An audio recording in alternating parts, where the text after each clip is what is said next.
तो चलिए समझने की कोशिश करते हैं कि टेस्ट केसेस एग्जैक्टली होते क्या हैं।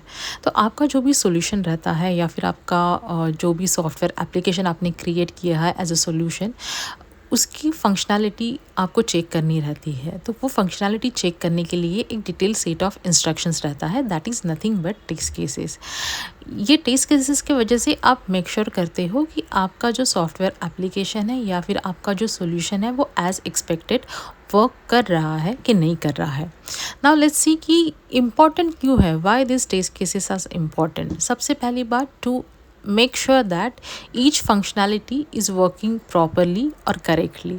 उसके बाद ये फाइंड आपको हेल्प करता है टू फाइंड सम बग्स और एरर, क्योंकि अगर आपकी फंक्शनैलिटी एज एक्सपेक्टेड नहीं काम कर रही है, मतलब वहाँ पे कुछ तो एरर या फिर बग है।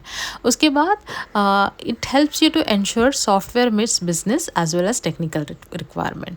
नाउ लेट्स सी कि ये फोकस किस पे करता है। तो सबसे ज़्यादा फोकस रहता है टेस्ट केसेस का वैलिडेशन एंड वेरिफिकेशन पे। उसके बाद टेस्ट केस फोकस करता है कि वेदर आपका टेस्ट केस पास हुआ है या फेल हुआ है। फेल मतलब देर इज़ समथिंग बग और error is there, and also it ensures that use cases are working properly और not. Now let's see how to write test cases. सबसे पहली बात आपको टेस्ट केसेस में रहती है, आपको टेस्ट केस आईडी डालना रहता है,